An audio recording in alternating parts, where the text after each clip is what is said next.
दुर्गा जी के लिए मुख्य दिन सोमवार और बुधवार बताया और देवी ललिता जी के लिए शुक्रवार।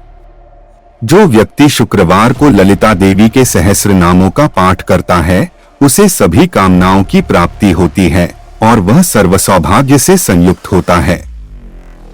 वह पुत्र पौत्र और अन्य ऐश्वर्यों से युक्त होकर यथेष्ट भोग भोगता है और अंत में ललिता देवी के सायुज्य को प्राप्त करता है जो अत्यंत दुर्लभ है।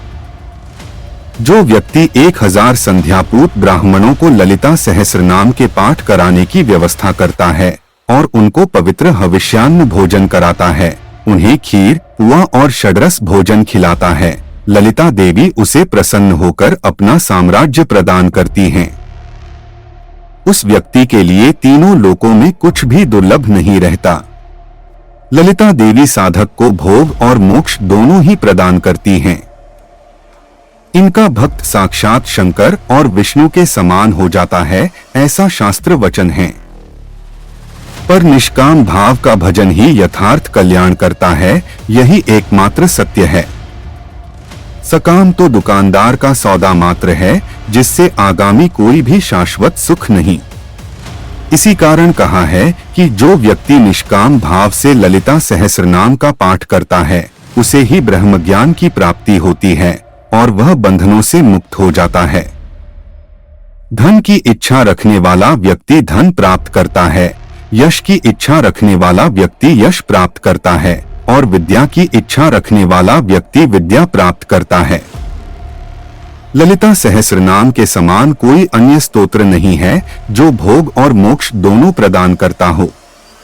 इसलिए भोग और मोक्ष की इच्छा रखने वाले व्यक्तियों को इसका पाठ करना चाहिए। देवी ललिता, षोडशी या बाला, इन तीनों में से किसी भी एक की सेवा करने वाला महान व देव पुरुष ही है।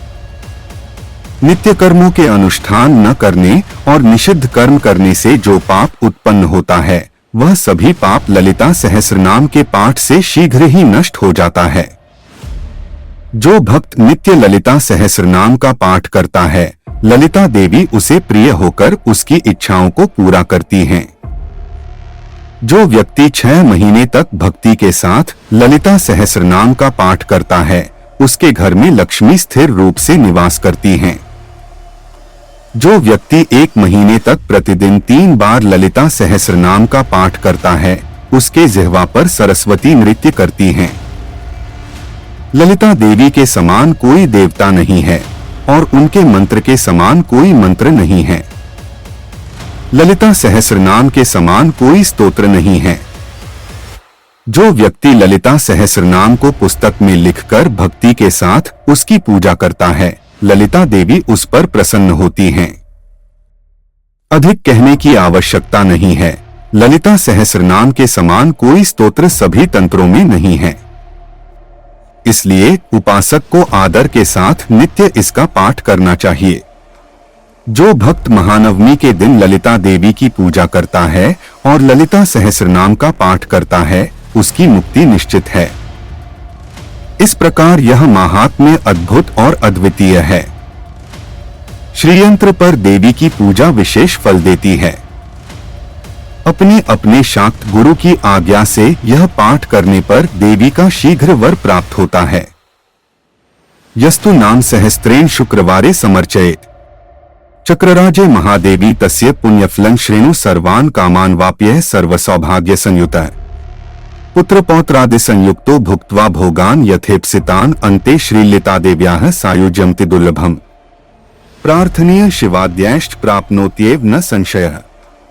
यह सहस्रन ब्राह्मणानामेभिर्नाम सहस्त्रकै समर्य भोजेद भक्त्या पायसापूक्षरसः तस्मै प्रीणाति ललिता स्वसाम्राज्यं प्रयच्छति न तस्य दुर्लभं वस्तु त्रिषु लोकेषु विद्यते निष्कामः कीर्तयेद्यस्तु नाम साहस्त्रमुत्तमम् ब्रह्मज्ञान वाप्नोति येन मुचेत बंधनात् धनार्थी धनमाप्नोति यशोर्थी चाप्नुयाद्यशः विद्यार्थी चाप्नुयाद विद्या नाम साहस्त्र कीर्तनात् नानेन सदृशं स्तोत्रं भोगमोक्ष प्रदं मुने कीर्तनीयमिदं तस्माद् भोगमोक्षार्थिभिर्नरः नित्य कर्मानुष्ठानान्निषिद्धकरणादपि यत् पापं जायते पुंसा तत्सर्वं नश्यति द्रुतम् भक्तो यह कीर्तयन् नित्यमिदं नाम सहस्त्रकम् तस्मै श्रीललिता देवी प्रीताभीष्टं प्रयच्छति।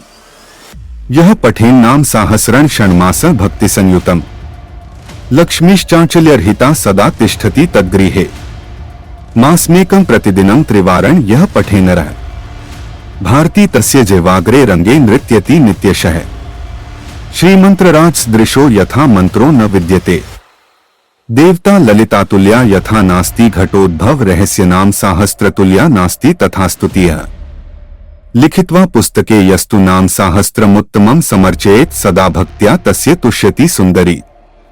बहुनात्र किमुक्तेन शृणुत्वं कुंभसंभव नानेन सदृशं स्तोत्रं सर्वतंत्रेषु विद्यते। तस्मादुपासको नित्यं कीर्तयेदिदमादरात् महान वम्या यो भक्तः श्रीदेवी चक्रमध्यगा अर्चयन् नाम सहस्त्रैस्तस्य मुक्तिः करे स्थिता।